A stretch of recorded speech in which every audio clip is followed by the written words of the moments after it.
பல வதை முகாம்கள் இருந்தன.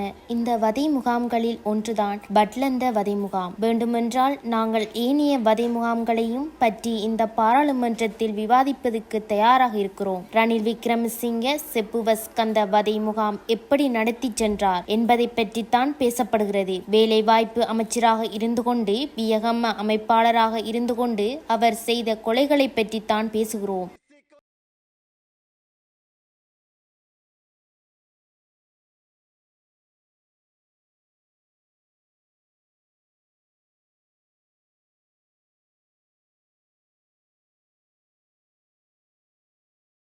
ஐக்கிய தேசிய கட்சியாக இருந்தவர்கள்தான் இன்று SJPயாக மாறியிருக்கிறார்கள். எனவே அன்று ஐக்கிய தேசிய கட்சியில் இருந்து JVPயினர் என்ற போர்வையில் இளைஞர்களை கொலை செய்வதற்கும் வதை முகாம்களில் வதைப்பதற்கும் முன்னின்று நடத்தியவர்கள் அன்று UNPயாகவும் இன்றைய SJPயாகவும் இருக்கிறார்கள். அன்றைய ஐக்கிய தேசிய கட்சியில் இன்றைய SJPயில் இருக்கின்றவர்கள் தங்களுக்கு வேண்டிய அரசு அதிகாரிகளை நியமித்துக் கொண்டு இந்த கொலைகளையும் வதை முகாம்களையும் நடத்தினார்கள். டக்ளஸ் பீரிஸ் என்ற போலீஸ் அதிகாரி ஊடாக ரணில் விக்ரமசிங்க செய்த கொலைகளை, துன்புறுத்தல்கள் போன்ற விடயங்கள் இந்த பட்லந்த கொமிஷனிலேயே விரிவாக ஆதாரங்களுடன் நிரூபிக்கப்பட்டுள்ளது. இந்த டக்ளஸ் பீரிஸ் போலீஸ் உத்தியோகத்தராக 3 முறை ASP பரீட்சையில் சித்தி அடையாதவர். இந்த வதை முகாம்கள் ஊடாக முறைகெட்ட கொடுமைகளாலும் கொலைகளாலும் தன்னுடைய பதவி உயர்வை பெறுகிறார். ஜனநாயகத்தை பற்றி பேசுகின்ற SJPயினர் அன்று அந்த அநியாயத்தினை டக்ளஸ் பீரிஸ் அவர்களை 130 போலீஸ் அதிகாரிகளுக்கு பின்னால் இருந்தவரை முன்னால் கொண்டு வந்தார்கள்.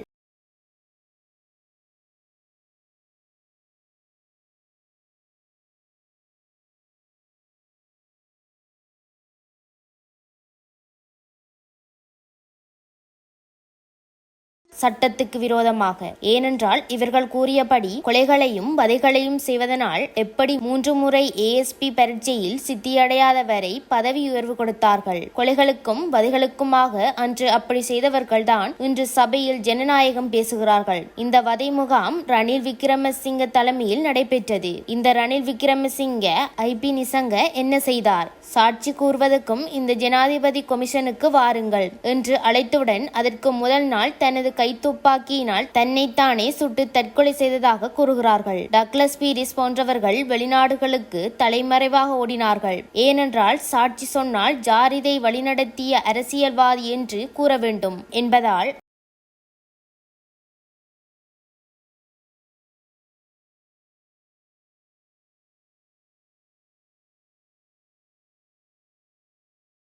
அந்த அரசியல்வாதிகளை காப்பாற்ற வேண்டும் என்பதற்காக தங்களை தாங்களே வெடிவைத்துக் கொண்டார்கள்.